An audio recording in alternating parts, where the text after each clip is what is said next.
இந்த 29வது நாள் உபவாச கூட்டத்தில் வந்திருக்கிற யாவருக்கும் ஆண்டவராகிய இயேசுவின் நாமத்திலே வாழ்த்துக்களை தெரிவித்துக் கொள்கிறேன். கர்த்தருடைய பரிசுத்த நாமத்திற்கு மகிமை உண்டாகட்டும். இந்த 29வது நாளிலும் மண்ணும் அஸ்திபாரமும் என்ற தலைப்பிலே நாம் இன்றைக்கு கர்த்தருடைய வார்த்தையை தியானிக்க போகிறோம். மண்ணும் அஸ்திபாரமும். ஆதாரத்தில் ஒரு வசனத்தை வாசிப்போம். லூக்காவின் புத்தகம் 6ஆம் அதிகாரம் 47, 48, 49 3 வசனங்களை வாசிக்க கேட்போம். என்னிடத்தில் வந்து என் வார்த்தைகளை கேட்டு அவைகளின்படி செய்கிறவன் யாருக்கு ஒப்பாய் இருக்கிறான் என்று உங்களுக்கு காண்பிப்பேன். ஆழமாய் தோண்டி கற்பாறையின் மேல் அஸ்திபாரம் போட்டு வீடு கட்டுகிற மனுஷனுக்கு ஒப்பாய் இருக்கிறான். பெரும் வெள்ளம் வந்து நீரோட்டம் அந்த வீட்டின் மேல் மோதியும் அதை அசைக்க கூடாமல் போயிற்று. ஏனென்றால் அது கண்மலை மேல் அஸ்திபாரம் போடப்பட்டிருந்தது. என் வார்த்தைகளை கேட்டு அவைகளின்படி செய்யாதவன் அஸ்திபாரம் இல்லாமல் மண்ணின் மேல் வீட்டை கட்டினவனுக்கு ஒப்பாய் இருக்கிறான். நீரோட்டம் அதன் மேல் மோதினவுடனே அது விழுந்து முழுவதும் அழிந்தது என்றார். அல்லேலூயா. கர்த்தருடைய பரிசுத்த நாமத்துக்கு மகிமை உண்டாகட்டும். அருமையான கர்த்தருடைய பிள்ளைகளே, ஆண்டவராகிய இயேசு கிறிஸ்து சொல்கிறார், என் வார்த்தைகளை கேட்டு அவையின்படி செய்கிறவன் யாருக்கு ஒப்பாய் இருக்கிறான் என்று சொன்னால், ஆழமாய் தோண்டி கற்பாறையின் மேலே அஸ்திபாரம் போட்டு தன் வீட்டை கட்டின மனுஷனுக்கு ஒப்பாய் இருக்கிறான் என்று சொல்கிறார். அதே போல என் வார்த்தைகளை கேட்டு அவையின்படி செய்யாதவன் எவனோ அஸ்திபாரம் இல்லாத மண்ணின் மேல் வீடு கட்டினவனுக்கு ஒப்பாய் இருக்கிறான் என்று சொல்கிறார். அப்போ வீடு கர்த்தருடைய பரிசுத்த நாமத்துக்கு மகிமை உண்டாகட்டும் 2 இடங்களிலே கட்டப்படுகிறது. ஒன்று கற்பாறை மேல் கட்டப்பட்ட வீடு, இன்னொன்று மண்ணின் மேல் கட்டப்பட்ட வீடு. இந்த கற்பாறையின் மேல் கட்டப்பட்ட வீடு ஆழமாய் தோண்டி அஸ்திவாரம் போடப்பட்டிருக்கிறது. இந்த மண்ணின் மேல் கட்டப்பட்ட வீடு ஆழம் இல்லாதபடிக்கு அது மண்ணின் மேலே அஸ்திவாரம் போடப்பட்ட வீடாக இருக்கிறது. கர்த்தருடைய பரிசுத்த நாமத்துக்கு மகிமை உண்டாகட்டும். நாமும் எழுத்தின்படியான ஒரு வீடு இருக்கிறது, ஆவிக்குரிய வீடு இருக்கிறது. கர்த்தருடைய பரிசுத்த நாமத்துக்கு மகிமை உண்டாகட்டும். அருமையான கர்த்தருடைய பிள்ளைகளை, எழுத்தின்படியான வீடு அப்படின்னு சொல்லும்போது நம்ம தங்குகிற இல்லம், ஆவிக்குரிய இல்லம் அப்படின்னும் பொழுது கர்த்தருடைய பரிசுத்த நாமத்துக்கு மகிமை உண்டாகட்டும் நம்ம பரலோக ராஜ்யத்தில் நம்ம கட்டி கொண்டிருக்கிற வீடு. அப்போ கவனிங்க, இதில் 2 விதத்தில் மக்கள் கட்டி கொண்டிருக்கிறாங்க. ஒன்று ஆழமாய் தோண்டி கட்டுகிற வீடு இருக்கிறது, இன்னொன்று மேலோட்டமாக கட்டப்படுகிற வீடு இருக்கிறது. கர்த்தருடைய பரிசுத்த நாமத்துக்கு மகிமை உண்டாகட்டும். நம்முடைய சரீரம் வீடாக காணப்படுகிறது. நம்முடைய சரீரத்தையும் ஆண்டவர் என்ன செய்கிறார் அப்படின்னா, நம்ம கட்டப்பட்டு கொண்டு இருக்கிறது, சரீரம் வீடாக கருதப்படுகிறது. அப்போ எழுத்தின்படி ஒரு வீடு இருக்கு, சரீரமாகிய வீடு இருக்கு, பரலோகத்தில் ஒரு வீடு இருக்கு. அப்போ கர்த்தருடைய பரிசுத்த நாமத்துக்கு மகிமை உண்டாகட்டும். சில பேர் என்ன செய்கிறாங்கன்னா, ஆழமாய் தோண்டி அஸ்திபாரம் போடுறாங்க கற்பாறையின் மேலே. ஆனால் ஒரு சிலர் என்ன பண்ணுறாங்கன்னா, மண்ணின் மேலே அஸ்திபாரம் இல்லாதபடி என்ன செய்கிறார்கள், வீடு கட்டுகிறார்கள்.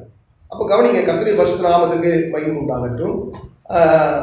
வீடு அப்படின்னும் பொழுது கர்த்தருடைய பரிசுத்த நாமத்துக்கு மகிமை உண்டாகட்டும். இந்த சரீரமாகிய வீட்டை குறித்து நான் சொல்லுகிறேன். 2வது எழுத்தின்படியான வீட்டை குறித்து சொல்லுகிறேன். 3வது பரலோக ராஜ்யத்தில் நம்ம கட்டி கொண்டிருக்கிற வீட்டை குறித்து நான் உங்களோடு கூட பகிர்ந்து கொள்கிறேன். அப்போது இந்த சரீரமாகிய வீடு நல்ல அஸ்திபாரம் போடணும். இப்போ இந்த அஸ்திபாரம் எப்படி நம்ம போட முடியும்? இந்த மண்ணான வீட்டில் நம்ம அஸ்திபாரம் நம்ம எப்படி போடணும், இதை எப்படி நம்ம கட்டணும் அப்படின்னு சொன்னால், கர்த்தருடைய பரிசுத்த நாமத்துக்கு மகிமை உண்டாகட்டும், நம் கேட்கிற உபதேசத்தின் மூலமாக நம்ம இந்த மண்ணான வீட்டை நம்ம சரியாக ஆழமாக தோண்டி நம்ம என்ன செய்யணும்னு சொன்னால் அஸ்திபாரம் போடணும். கர்த்தருடைய பரிசுத்த நாமத்துக்கு மகிமை உண்டாகட்டும். அருமையான கர்த்தருடைய பிள்ளைகளை, அப்போது நம்ம கேட்கிற உபதேசம் தான் அஸ்திபாரம். நம்ம கேட்கிற உபதேசங்கள் தான் நமக்கு அஸ்திபாரம். கர்த்தருடைய பரிசுத்த நாமத்துக்கு மகிமை உண்டாகும். அப்போ அஸ்திபாரம் ஸ்ட்ராங்கா இருந்தா மேலே கட்டுறது என்ன இருக்குங்க, வேல்யூ உள்ளதான் மாறும். நம்ம கீழே கட்டுறது, கீழே அஸ்திபாரம் ஸ்ட்ராங் இல்லை அப்படின்னு சொன்னா மேலே நம்ம என்னதான் பெரிய மாளிகை கட்டினாலும் பிரச்சனை போராட்டம் வரும்பொழுது அது ஒரு நிமிஷத்துல என்ன ஆயிடும், அது விழுந்து முற்றிலுமாக அழிந்து போயிடும். அருமையான கர்த்தருடைய பிள்ளைகளை, ஆண்டவருடைய ராஜ்யத்திற்குள்ளே வருகிற ரட்சிக்கப்படுகிற நாம முதல்ல அஸ்திபாரத்தை நம்ம என்ன செய்யணும் அப்படின்னு சொன்னா சரியா போடுகிறவர்களாய் காணப்படும்.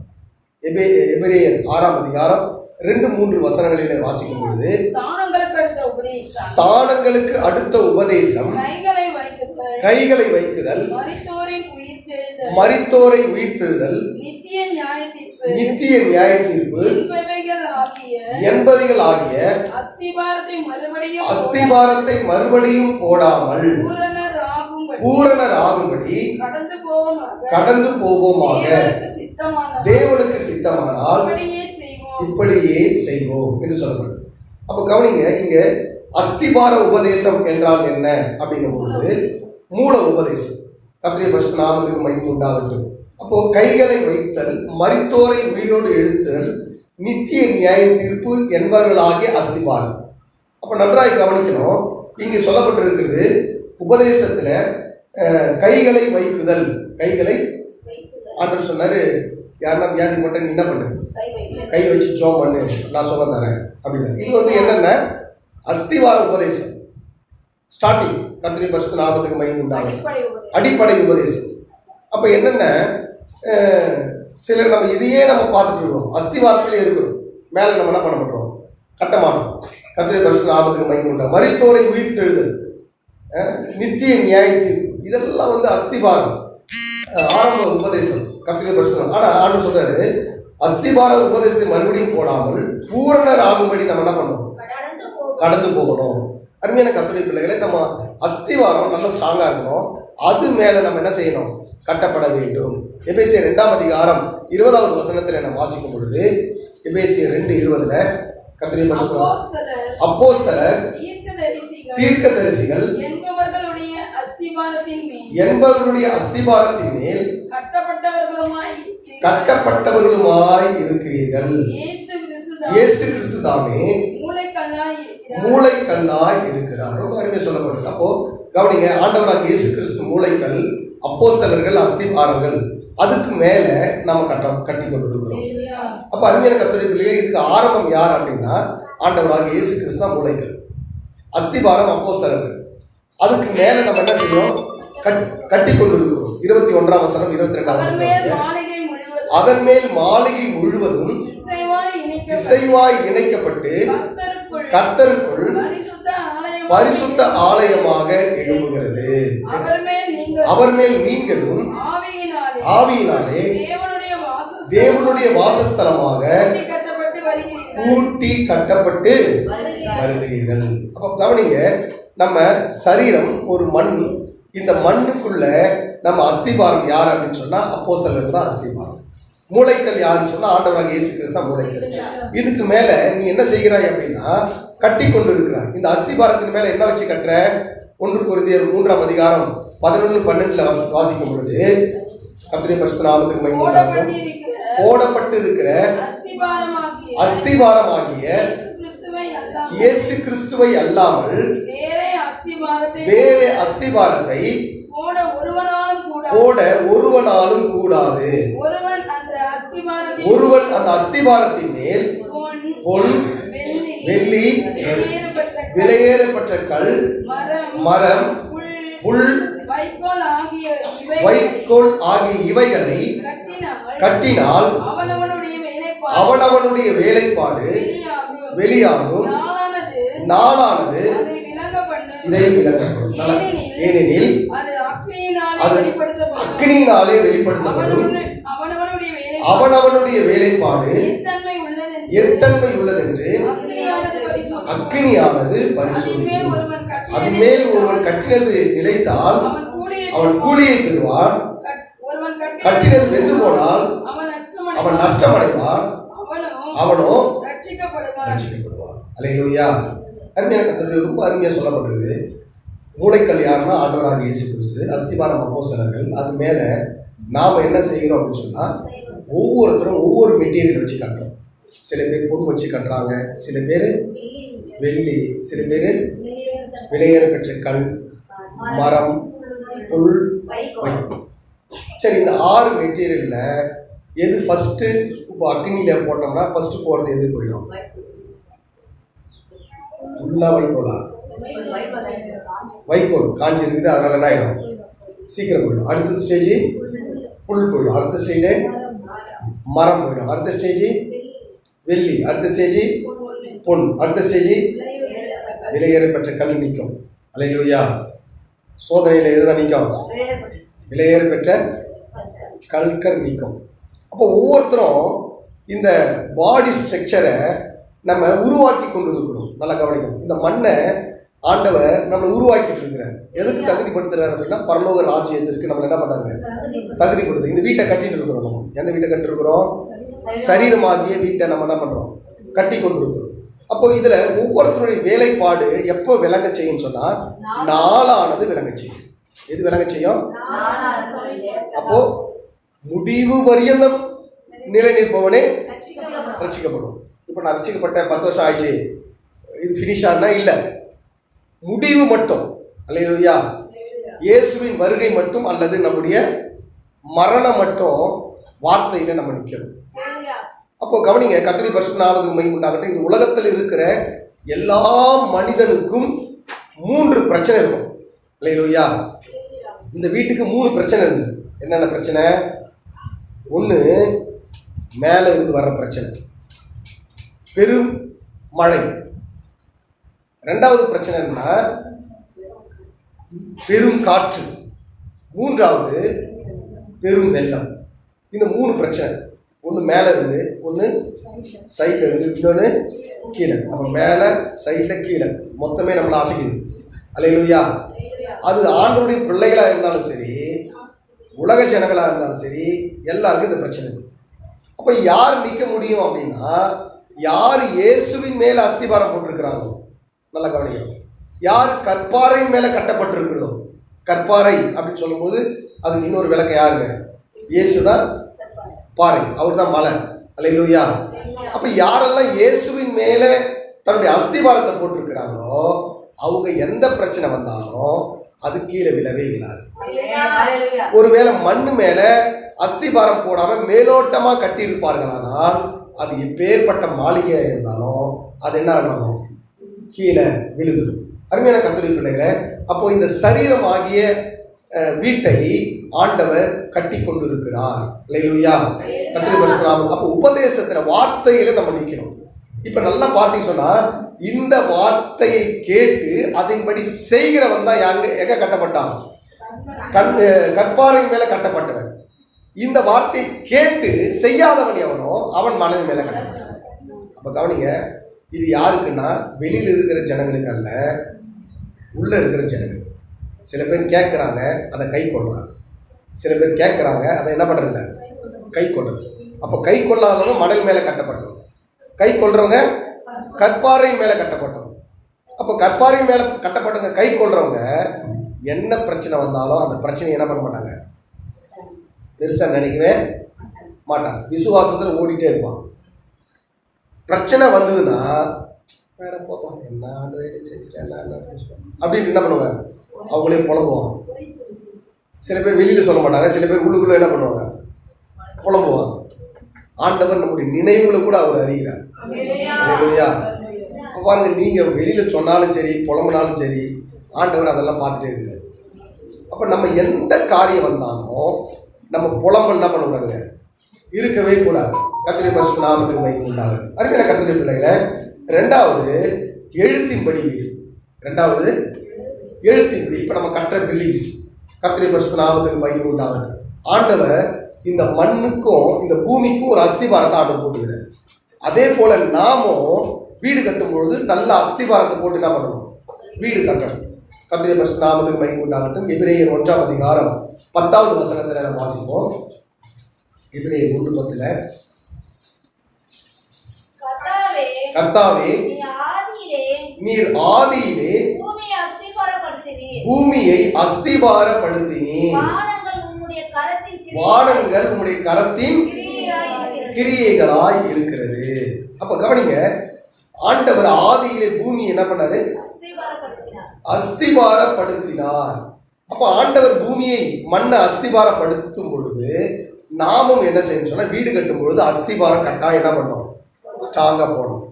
நல்லா கவனிக்கணும். நம்ம வீடு ஸ்ட்ராங்கா இருக்குதுன்றது எதை வச்சு தெரியும் சொன்னா, நம்ம எவ்வளவு ஆழமா தோன்றமோ அவ்வளவு பில்டிங் ஸ்ட்ராங். எவ்வளவு ஆழமா தோன்றணும். பொதுவாக ஒரு வீடு கட்டுறதுக்கு எத்தனை அடி தோண்டுவாங்க? எத்தனை அடி தோண்டுவாங்க? ஒரு வீடு கட்டுறாங்கன்னா ஒரு அஸ்திவாரம் போறதுக்கு எவ்வளவு அடி தோண்டுவாங்க? 6 அடி 5 அடி. ஆமென். அல்லேலூயா. சரி, மண்ணினுடைய இடத்தை பொறுத்து என்ன பண்ணுவாங்கன்னா ஆழத்தை பண்ணுவாங்க. இப்ப கற்பாறை பூமி அப்படின்னா ஒரு 4 அடி தோண்டுவாங்க. கற்பாறை பூமி நல்லா கல்லு அது அப்படி நல்லா இருக்கு அப்படின்னா 4 அடி தோண்டுவாங்க. மண்ணு மட்டும் இருக்குதுன்னா 5 அடி தோண்டுவாங்க. ஒரு சாதாரண வீடு கட்டுறது. இப்போ இதே ஒரு 5 அடிக்கு மாடி கட்ட போறீங்க அப்படின்னா என்ன பண்ணுவாங்க அப்படின்னா, அதற்கு ஏற்றது போல கம்பி ஸ்ட்ராங் பண்ணுவாங்க, மண்ணு இன்னும் ஆழமா தோண்டுவாங்க, அதற்குரிய ஸ்ட்ராங்கா பேஸ்ல என்ன பண்ணுவாங்க? தருவாங்க. அப்போ நம்ம என்ன மாதிரி பில்டிங் கட்ட போறோங்கிற பிளான் இருந்தால் தான் நம்ம அதுக்கேற்ற மாதிரி என்ன பண்ண முடியும்? பேஸ் போட முடியும். இப்போ நம்ம நம்ம உட்கார்ந்து கொண்டு இருக்கிற சர்ச்சை கட்டும்போது இதுக்கு அஸ்திவாரமே எவ்வளோன்னா 2 அடி தான். 2 அடி தான் தோண்டணும். 2 அடி தான் தோண்டணும். ஏன்னா இதை தோண்ட முடியல, இதை கையில் தோண்டினாங்க, அதனால் என்ன பண்ண முடியல, குத்த கற்பார மாதிரியே இருந்தது. அதனால் 2 அடி போதும் அப்படின்னு இருந்துச்சாங்க. பக்கத்தில் இருக்கிற சர்ச்சை நம்ம தோண்டணும். இதே மண்ணு தான் அங்கேயும் வருது. ஆனால் அங்கே நம்ம என்ன வச்சு தோண்டணும்னா ஜேசிபி வச்சு தோண்டணும். ஆளை வச்சு என்ன பண்ணல தோண்டல. அது எத்தனை அடி தோண்டணும்னா கிட்டத்தட்ட 6 அடி தோண்டணும். எத்தனை அடி தோண்டணும்? 6 அடி தோண்டணும். கிட்டத்தட்ட அதோடைய பேஸ்டே பார்த்தீங்கன்னு சொன்னால் கீழே ஒரு 6, மண்ணுக்கு மேலே ஒரு 6, மொத்தம் 12 அடி வேஸ்ட் போட்டுக்கணும். அல்லேலூயா. 5 அடி 5 அடிக்கு மாடி கட்டுற அளவுக்கு போட்டுக்கணும் பேஸ்ட். அது எத்தனை? அந்த அளவுக்கு ஸ்ட்ராங் பண்ணி வச்சுக்கணும் உள்ள. அல்லேலூயா. கம்பியெல்லாம் அந்த அளவுக்கு ஸ்ட்ராங் பண்ணி வச்சுக்கிறோம். ஆமென். அப்போ கவனிங்க, இது நம்ம இந்த சர்ச்சை இது ஒன்று தான் நம்ம கட்ட போகிறோம் அப்படின்னு சொல்லிட்டு நம்ம என்ன பண்ணோம்? பேஸ் கம்மியாக போட்டோம். அதை என்ன பண்ணிக்கிறோம்? நம்ம 5 அடிக்கு மாடி கட்டுற அளவுக்கு என்ன பண்ணிக்கிறோம்? பேஸ் போட்டு வச்சுக்கிறோம். அல்லேலூயா. அப்போ கவனிங்க, ஒரு வீடு கட்ட போகிறோம் அப்படின்னா எந்த அளவுக்கு நம்ம அஸ்திபாரம் போடுறோமோ அந்த அளவுக்கு தான் மேலே பில்டிங் போகும். ஒருவேளை அஸ்திபாரம் இல்லாமல் நம்ம 5 அடிக்கு மாடி கட்டினா என்ன ஆகும்? எதனா ஒரு காத்தச்சுன்னா விழுந்துடும். அப்போ கவனிங்க, கர்த்தருடைய பரிசுத்த நாமத்துக்கு மகிமை உண்டாகட்டும். எழுத்தின்படியாக நம்ம அஸ்திபாரம் போடுறோம். இப்போ ஆண்டவர் பூமியை அஸ்திபாரப்படுத்தி வச்சிருக்கிறார். ஆனால் பூமி தன்னைத்தானே சுற்றுது. ஒரு நாள் சூரியனை ஒரு முறை சுற்றி வந்தால் 1 வருஷம். அது எப்படி தான் அவர் பிளான் பண்ணி அஸ்திபாரம் போடுங்கிறான்னு தெரியல. ஆனால் அது கரெக்டாக நேர் பாதையில் என்ன பண்ணுது? சுற்றி வருது. அதுவும் இப்படியும் அசையலை அப்படியும் அசையலை. 23.5 அடி டிகிரி சாய்ந்ததில் பூமி சுற்றிட்டு வருது. ஒருவேளை 23 ஆச்சுனாலும் 24 ஆச்சுனாலும் என்ன ஆகும்? ஓவர் பனியாக இருக்கும், இல்லை ஓவர் குளிர், ஓவர் அனலாக இருக்கும். இதெல்லாம் இல்லாமல் சீதோஷ்ண நிலை கரெக்டாக வரணுன்றதுனால கர்த்தர் என்ன பண்ணிக்கிறாருங்க? அதை சரியாக ஆண்டவர் அதை அமைச்சு வச்சிருக்கிறார். அல்லேலூயா. கர்த்தருடைய பரிசுத்த நாமத்துக்கு மகிமை உண்டாகட்டும். அருமையான கர்த்தருடைய பிள்ளைகளை, வேதம் சொல்லுகிறது யோபு 38:4 நான் வாசிக்கும் பொழுது, யோபு 38:4 கர்த்தருடைய பரிசுத்த நாமத்துக்கு, நான் பூமியை அஸ்திபாரப்படுத்துகிற பொழுது நீ எங்கே இருந்தால், நீ அறிவாளியானால் அதை எனக்கு அறிவி அப்படின்னு. நான் பூமியை அஸ்திபாரப்படுத்தும் பொழுது நீ எங்கிருந்தாய், அது உனக்கு தெரிஞ்சா சொல்லுங்க. அல்லேலூயா. அருமையான கர்த்தருடைய பிள்ளைகளை, அதே போல நம்ம ஒரு வீடு கட்டுறோம் அப்படின்னா கவனிங்க, நம்ம ஒரு வீடு கட்டுறோம் அப்படின்னா இப்போ நம்ம மண்ணை நோண்ட போகிறோம். இப்போது மண்ணை நோண்டுறதுக்கு முன்னாடி நம்ம தோண்டுவதற்கு முன்பாக நம்ம என்ன பண்ணணும்னா நல்லா அதுக்கு ஒரு ஜோம் பண்ணணும். இப்போ நம்ம சபை நம்ம ஆரம்பிக்கும் பொழுது 11 அடிகள் போட்டோம். 11 தேதி 11ஆம் மாதம் 11ஆம் வருஷத்தில் நம்ம என்ன பண்ணோம்? இதுக்கு அடிகள் போடணும். அடிகள் போடும்போது சாதாரணமாக போடல, அநேக போதகர்களை கூப்பிட்டோம், விசுவாச மக்களை கூப்பிட்டோம், அறிமுகமானவர்களை கூப்பிட்டோம். கிட்டத்தட்ட கர்த்தருடைய பரிசுத்த நாமத்துக்கு மகிமை உண்டாகட்டும். ஏறக்குறைய ஒரு 150 பேருக்கு மேலாக நம்ம என்ன பண்ணோம், இதுக்கு ஒரு அஸ்திவாரம் போடுவதற்கு, அடிக்கல் போடுவதற்கு ஜெபம் பண்ணாங்க. எதுக்காக நம்ம அப்படி பண்ணுறோம் அப்படின்னா, கர்த்தருடைய பரிசுத்த நாமத்துக்கு மகிமை உண்டாகட்டும். நம்ம பூமியை நம்ம தோண்டும் பொழுது அநேக ஜீவராசிகள் மறிக்கும். பூமிக்குள்ள மண்ணுக்குள்ள என்ன இருக்குங்க, அநேக ஜீவராசிகள். இந்த பில்டிங் கட்டுவதற்காக அநேக உயிர் தியாகங்கள் நடக்கும். அப்போ அதற்காக நம்ம என்ன பண்ணுறோம், நம்ம ஜெபம் பண்ணுறோம். அல்லேலூயா. சில பேர் அதெல்லாம் இல்லைங்க, நம்மளே பண்ணிக்கலாம், நம்மளே இது பண்ணிக்கலாம் அப்படின்வாங்க. அல்லேலூயா. அப்படி அல்ல. கர்த்தருடைய பரிசுத்த நாமத்துக்கு மகிமை உண்டாகட்டும். மறுமையான கர்த்தருடைய பிள்ளைகளை நம்ம ஒரு ஆரம்பிக்கிறோம் அப்படின்னு சொன்னால் துவக்கமும் ஜெபமாக இருக்கணும், அது பிரதிஷ்டையும் ஜெபமாக இருக்கணும். மொத்தமே ஜெபத்தில் தான் என்ன பண்ணணும், நம்ம அதை நடத்தணும். கர்த்தருடைய பரிசுத்த நாமத்துக்கு மகிமை உண்டாகட்டும். 1 சாமுவேல் 2ஆம் அதிகாரம் 8ஆம் வசனம் வாசிக்கும் பொழுது 2:8 அவர் சிறியவனை புழுதியிலிருந்து எடுத்து எளியவனை குப்பையிலிருந்து உயர்த்துகிறார். அவர்களை பிரபுக்களோடு உட்காரவும் மகிமையுள்ள சிங்காசனத்தை சுதந்தரிக்கவும் பண்ணுகிறார். பூமியின் அஸ்திபாரங்கள் கர்த்தருடையவைகள், அவரே அவைகளின் மேல் பூச்சக்கரத்தை வைத்திருக்கிறார். அப்ப பூமியை அஸ்திபாரப்படுத்தினவர் அவர் தான். அஸ்திபாரப்படுத்தினார், அதன் மேலே பூச்சக்கரத்தை வைத்திருக்கிறார். அல்லேலூயா. அருமையான கர்த்தருடைய பிள்ளைகளை, இதுல இருந்து ஆண்டவர் என்ன சொல்றாருன்னா, மனுஷனை ஆண்டவர் புழுதியில் இருந்து எடுத்து அவனை எங்க உட்கார வைக்கிறாங்களா, பிரபுக்களோடு கூட உட்கார வைக்கிறார். அல்லேலூயா. அருமையான கர்த்தருடைய பிள்ளைகளை, அப்போ ஆண்டவராகிய தேவன் நம்மளை படிப்படியாக உயர்த்தி ஆண்டவர் உயர்ந்த இடத்திற்கு ஆண்டவர் கொண்டு போக அவர் வல்லமையுள்ள தேவனாக இருக்கிறார். அல்லேலூயா. ஒருவேளை இதுவரை ஒரு சொந்த வீடு இருந்தால் கர்த்தர் ஒரு சொந்த வீட்டை தருவார். அல்லேலூயா. அருமையான கர்த்தருக்கு இதுவரை நீங்கள் ராஜாக்களோடு உட்காரன்னு சொன்னால் ஆண்டவர் உங்களை ராஜாக்களோடு கூட என்ன பண்ணுவாங்க, உட்கார பண்ணுவாராக. அல்லேலூயா. அருமையான கர்த்தருடைய பிள்ளைகளை, அப்போ ஆண்டவராகிய தேவன் இந்த பூமியில கர்த்தர் உங்களுக்கு ஒரு நல்ல ஒரு வீட்டை ஆண்டவர் கொடுத்து உங்களை உயர்த்த அவர் வல்லமையுள்ள தேவனாக இருக்கிறார். அல்லேலூயா. சில பேர் வீடு கட்டுவாங்க, அதில் என்ன பண்ண மாட்டாங்க, வாழ மாட்டாங்க. சிலர் வீடு கட்டி நல்லா பண்ணுவாங்க, ஆனால் அந்த வீட்டில் குடியிருக்க முடியாது. காரணம் என்னென்னா, அந்த இடத்துல ஒரு சந்தோஷம் இருக்காது, சமாதானம் இருக்காது. ஆனால் கர்த்தருடைய பிள்ளைகள் ஜெபத்தோடு கூட செய்கிற ஒவ்வொருவருடைய கூடாரத்தையும் கர்த்தர் ஆசீர்வதிக்கிறார். உன் அலங்கத்திற்குள்ளே சமாதானமும் அரண்மனைக்குள்ளே சுகமும் இருப்பதாக. அப்போ நம்ம வீட்டுக்குள்ள சமாதானத்தை சுகத்தை கர்த்தர் என்ன பண்றாங்க, ஆண்டவர் தந்து ஆண்டவர் அளவுக்கு அதிகமாய் ஆண்டவர் நம்மை நடத்த அவர் வல்லமையுள்ள தேவனாக இருக்கிறார். அல்லேலூயா. 3வது கர்த்தருடைய பரிசுத்த நாமத்துக்கு மகிமை உண்டாகட்டும். ஆலயத்தினுடைய அஸ்திவாரம். ஆலயத்தினுடைய அஸ்திவாரம். அப்ப அருமையான கர்த்தருடைய பிள்ளைகளை, ஆண்டவராகிய தேவன் நமக்கு மேலே ஒரு ஆண்டவர் இடத்தை அஸ்திவாரப்படுத்தி இருக்கிறார். கர்த்தருடைய பரிசுத்த நாமத்துக்கு மகிமை உண்டாகட்டும். வேதத்தில் நாம் வாசிக்கும் பொழுது 2 நாளாகவும் 3ஆம் அதிகாரம் 3ஆம் வசனத்தை வாசிக்கும் பொழுது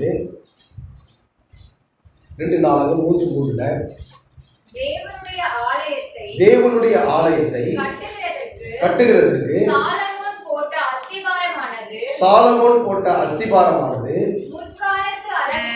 முற்காலத்தின் அளவின்படியே 60 முழ நீளமும் 20 முழ அகலமாய் இருந்தது. அல்லேலூயா. இப்போ சாலமோன், ஆண்டவர் சாலமோன் கிட்ட ஒரு ஆலயத்தை கட்ட சொன்னார். அப்போ அதனுடைய நீளம் அகலம் என்ன, 60 முழ நீளமும் 20 முழ அகலமாய் இருந்தது. அப்போ ஆலயம் முதல்ல ஆண்டவர் கர்த்தருடைய பரிசுத்த நாமத்துக்கு மகிமை உண்டாகட்டும், ஆலயத்தை கட்டும் பொழுது அதற்கு ஒரு மெஷர்மெண்ட் ஆர்டர் கொடுத்தார். 60க்கு 20 அது முழத்தில். அடியில் பார்த்துன்னு சொன்னால் 90 அடி 30 அடி, 90 அடி 90க்கு 30. அல்லேலூயா. கர்த்தருடைய பரிசுத்த நாமத்துக்கு மகிமை உண்டாகட்டும். நம்மளும் சர்ச்சை அப்படி தான் போகணும் யோசிச்சோம். ஆமென். அல்லேலூயா. அது நம்ம கட்டிக்கிறது 30க்கு 60. இன்னொரு 30 அடி நம்ம எக்ஸ்சேஞ்ச் பண்ணோம்னா 90 வந்துடும். இப்போ நம்ம இதோட இந்த சபையோடு சேர்த்தா 75 அடி வருது. 90 அடி போகிறதுக்கு இடம் இல்லை நம்மகிட்ட. அல்லேலூயா. இனி வருகிற நாட்களில் கர்த்தர் என்ன பண்ணுவாங்க, அப்படியே கர்த்தர் செய்வாராக. அல்லேலூயா. அப்போ அருமையான கர்த்தருடைய பிள்ளைங்க, அவங்க என்னன்னா ஃபர்ஸ்ட் மெஷர்மெண்ட்ல ஆண்டவர் ஆலயத்தை கட்டலாங்க. அப்போ அதுக்கு அஸ்திபாரத்தை என்ன பண்ணாங்க, போட்டாங்க. கர்த்தருடைய பரிசுத்த நாமத்துக்கு மகிமை உண்டாகட்டும். வேதத்தில் வாசிக்கும் பொழுது அஸ்திபாரம் போடும் பொழுது நல்ல துதி பாடல் ஆராதனை. எஸ்ராவின் புஸ்தகம் 3ஆம் அதிகாரம் 10-11 வசனங்கள் வாசிக்கும் பொழுது, எஸ்ரா 3:10-11, சிற்பாசாரிகள் கர்த்தருடைய ஆலயத்திற்கு அஸ்திபாரம் போடுகிற போது இஸ்ரவேல் ராஜாவாகிய தாவீதுடைய கட்டளையின்படியே கர்த்தரை துதிக்கும்படிக்கு வஸ்திரங்கள் தரிக்கப்பட்டு பூரியை கீழே ஊதுகிற ஆசாரியர்களையும் தாளங்களை கொட்டுகிற ஆசாப்பின் குமாரராகிய லேவியரையும் நிறுத்தினார்கள். கர்த்தர் நல்லவர், இஸ்ரவேலின் மேல் அவருடைய கிருபை என்றும் உள்ளது என்று அவரை புகழ்ந்து துதிக்கையில் மாறி மாறி பாடினார்கள். கர்த்தரை துதிக்கையில் ஜனங்கள் எல்லோரும் கர்த்தருடைய ஆலயத்தில் அஸ்திபாரம் போடப்படுகிறது நிமித்தம் மகா கம்பீரமாய் ஆரவரித்தார்கள். அல்லேலூயா. பாருங்க, ஆலயத்தினுடைய அஸ்திபாரம் போடும் பொழுது ஜனங்கள் மாறி மாறி துதி பாடலை பாடிக்கொண்டே இருக்கிறார். அல்லேலூயா. அருமையான கர்த்தருடைய பிள்ளைகள் நன்றாய் கவனிக்கணும். யாரெல்லாம் ஆலயத்துல வந்து துதி பாடல் பாடுகிறார்களோ, கர்த்தரை ஆராதிக்கிறார்களோ, அவர்களை எல்லாம் பரலோக வீட்டில ஆண்டவர் அங்க ஒரு அஸ்திபாரம் இருக்கிறது. அந்த அஸ்திபாரம் விலை உயர்ந்ததா இருக்கிறது. அல்லேலூயா. கர்த்தருடைய பரிசுத்த நாமத்துக்கு மகிமை உண்டாகட்டும். வெளிப்படுத்தின விசேஷம் 21ஆம் அதிகாரம் 19வது வசனத்துல வாசிக்கும் பொழுது, நகரத்தின் மதில்களின் அஸ்திபாரங்கள் சகலவித ரத்தினங்களிலும் அலங்கரிக்கப்பட்டிருந்தன. முதலாம் அஸ்திபாரம் வஞ்சிரக்கல், இரண்டாவது இந்திரநீலம், மூன்றாவது சந்திரகாந்தம், நான்காவது மரகதம், ஐந்தாவது கோமேதகம், ஆறாவது பதுமராகம், ஏழாவது ஸ்வர்ணரத்தினம், எட்டாவது படிகை பச்சை, ஒன்பதாவது புஷ்பராகம், பத்தாவது வைடூரியம், 11வது சுனீரம், 12வது சுகந்தி, இவைகளே. அல்லேலூயா. பாருங்க, மேல அஸ்திவாரம் போட்டது எப்படிப்பட்டது போடுதுன்னா, விலை உயர்ந்த ரத்தினங்கள் முத்துக்களினால். அல்லேலூயா. இங்க நீங்க நல்லா துதிச்சு ஆராதிச்சீங்கன்னா அப்படிப்பட்ட இடத்துக்கு கர்த்தர் நம்ம என்ன பண்ணுவாங்க, தகுதிப்படுத்த அவர் வல்லமையுள்ள தேவனாக இருக்கிறார். அல்லேலூயா. அருமையான கர்த்தருடைய பிள்ளைகளே, அப்போ இதெல்லாம் நம்ம என்ன செய்யணும்னு சொன்னா, இந்த இடத்துக்கு உன்னதமான இடத்துக்கு நம்ம போகணும் அப்படின்னு சொன்னா, நம்ம இங்க பூமியில தேவனுடைய ஆலயம் அஸ்திவாரம் போடுவதிலிருந்து ஆண்டவருடைய சித்தத்தை நிறைவேற்றுவதற்கு நாம பிரயாசப்படணும். அல்லேலூயா. இஸ்ரவேல் ஜனங்களை ஆண்டவர் எகிப்து தேசத்திலிருந்து ஏன் விடுதலை ஆகினாரு? பாலும் தேனும் ஓடுகிற தேசம் அவங்களுக்கு தரணும் அப்படிங்கிறது கான்செப்ட் இருந்தாலும், முக்கியமான கான்செப்ட் என்னன்னா, என் ஜனங்கள் என்னை ஆராதிக்க போகணும், என் ஜனங்களை ஆராதிக்க. அப்போ மெயின் கான்செப்ட் என்னன்னா, ஜனங்கள் விடுதலை ஆகிறதுக்கு நீங்க கர்த்தரை ஆராதிக்கணும். அல்லேலூயா. அப்போ ஆண்டவர் உங்களை ஏன் விடுதலை ஆகினாரு? உங்களை ஆசீர்வதிக்கவா? ஆமா, ஆசீர்வதிக்க தான் விடுதலை ஆகினார். ஆனா அதுக்கு மேல ஒன்றுக்கு என்ன, நீ கர்த்தரை ஆராதிக்கணும். நீ என்ன செய்யணும்? நீ கர்த்தரை ஆராதிக்க ஆராதிக்க உன் வாழ்க்கையில இருக்கிற எல்லா தடம் மாறி உனக்கு ஆசீர்வாதங்கள் ஆண்டவர் என்ன பண்ணுவாங்க, ஆண்டவர் அளவில்லாமல் கொடுத்துருவாரு. ஆனா நம்ம என்ன திரும்ப நினைக்கிறோம், ஆண்டவர் என்னை விடுதலை ஆகிட்டாரு, என்னை ஆசீர்வதிக்க கொண்டு வந்திருக்கிறார். அது உண்மைதான். ஆனா அதுக்கு முன்னாடி நீங்க ஒரு காரியத்தை செய்யணும். நீங்க கர்த்தரை துதி பாடி கர்த்தரை மகிமைப்படுத்தி நீங்க கர்த்தரை உயர்த்தணும். அல்லேலூயா. கர்த்தரை நம்ம ஒரு ஆராதனை ஒழுங்கு அப்படின்னு வச்சிருக்கிறோம். என்ன, வந்த உடனே ஒரு துவக்க ஜபம், பாடல், ஆராதனை, கர்த்தருடைய வார்த்தை. இப்போ சில பேர் நம்ம கர்த்தருடைய வார்த்தைக்கு மட்டும் வராங்க. அப்போ அந்த துதி பாடல் ஆராதனை எல்லாம் என்ன பண்ணலன்னா என்ன ஆகும், நம்ம போட்ட வசனம் உழைக்காது. அல்லேலூயா. அதுக்கு தான் நம்ம என்ன சொல்றோம் அப்படின்னு சொன்னா, ஆராதனை 5:30 மணிக்குன்னா கரெக்டாக 5:30 மணிக்கு வந்துடுங்க, முதல் ஜபத்துக்கே வந்துடுங்க. அப்போ எதுக்காக சொல்றோம் அப்படின்னா, நல்லா கவனிக்கணும். அப்போ அந்த முழுமையான ஒரு 1.5 மணி நேரம் 2 மணி நேரம் தேவ சமூகத்தில் உட்கார்ந்து அந்த முழுமையான ஆராதனையை நம்ம அட்டன் பண்ணும் பொழுதுதான் அதனுடைய நிறைவான பலனை நாம் பெற்றுக்கொள்ள வரும். அல்லேலூயா.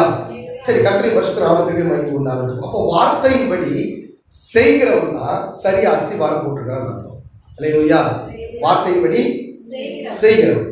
வார்த்தையின்படி செய்யாதவன் அவன் மண்ணின் மேலே அஸ்திவாரம் போடப்பட்டவனாக இருக்கிறான். கர்த்தரின் பரிசுத்த நாமத்துக்கு மகிமை உண்டாகட்டும். இப்போ வார்த்தையின்படி செய்யணும். கிரியைகள் நல்ல கவனிக்கணும். நமக்கு விசுவாசம் இருக்கு, ஆனால் கிரியில் அதை என்ன பண்ணணும், நம்ம வெளிப்படுத்தும். இப்போ எனக்கு விசுவாசம் மட்டும் இருக்கு அப்படின்னு சொல்லிட்டு நம்ம கிரியில் அதை வெளிப்படுத்தலை அப்படின்னா நம்ம மண்ணு மேலே கட்டின வீடாகும். நம்ம விசுவாசத்தோடு கூட கிரியை பூரணப்படும். நம்முடைய அந்த வார்த்தைகள் நம்ம கேட்கறது மட்டும் இல்லை, அதன்படி செய்கிறவர்களாய் நம்ம என்ன பண்ணணும், மாற்றப்பட்டாதான் நம்ம கற்பாறையின் மேலே அஸ்திவாரம் போடப்பட்டவர்களாய் காணப்படுவோம். அல்லேலூயா. யாக்கோபின் புத்தகம் 2ஆம் அதிகாரம் 20, 21, 22 வசனங்களை வாசிக்கும் பொழுது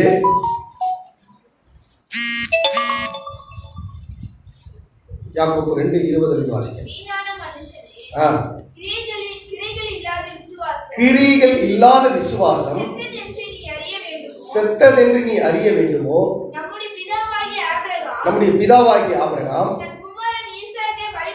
தன் ஈசாக்கை பலிபீடத்தின் மேல் செலுத்தின பொழுது கிரியைகளினால் அல்லவோ அவன் நீதிமான் ஆக்கப்பட்டான். அல்லேலூயா. ஆபிரகாமுக்கு விசுவாசம் இருக்கு.